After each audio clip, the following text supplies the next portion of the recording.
When it comes to checkbook safety measures, there are a few key things to keep in mind.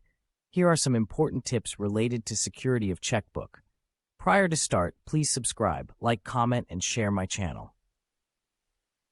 Thanks. 1. Precautions while drawing a check. Whenever you receive your checkbook, count the number of check leaves in it. If there is a discrepancy, bring it to the notice of the bank immediately. Do not leave your checkbook unattended. Always keep it in a safe place, under lock and key. Do not sign blank checks. Always fill in the date, the name of the receiver, and the amount before signing the check. Remember to cross your check whenever applicable and prevent it from being misused.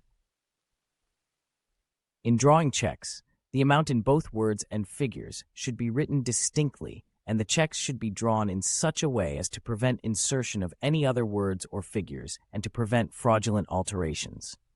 They should commence as near the printed words, rupees and rs as possible, and should add the word only and draw a line after the amount in words.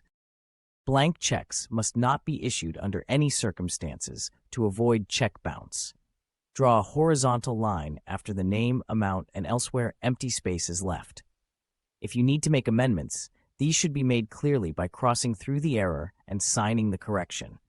It is advised to use a new check instead of using checks with multiple changes. When you cancel a check, mutilate it by drawing a line across the face and write "Cancel." Keep track of the issued checks in the section provided in your checkbook to find out how many of them are realized. This will help to avoid check bounce.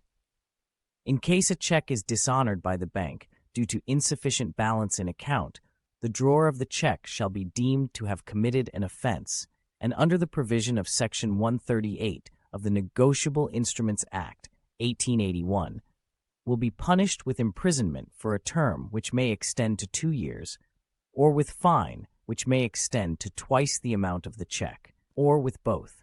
Immediately notify stop payment to branch if someone has issued a check fraudulently. Properly destroy all canceled checks. Avoid issuing post-dated checks. Reconcile your bank statements to check they match the transactions you made. 2. Precautions. While receiving a check, never accept a check or banker's draft from someone unless you know and trust him. Be especially wary when accepting a high-value check. Refuse checks written with a pencil. Make sure the check is properly dated and completed. Don't accept checks showing any signs of alteration. Avoid accepting post-dated checks and don't agree to hold a check until a future date. When you receive a check, keep it in a safe place and deposit it in your account as soon as possible. Deposit your check before 6 months of its date, as it becomes stale after that and is not paid by the bank. Thanks for watching. Have a good day.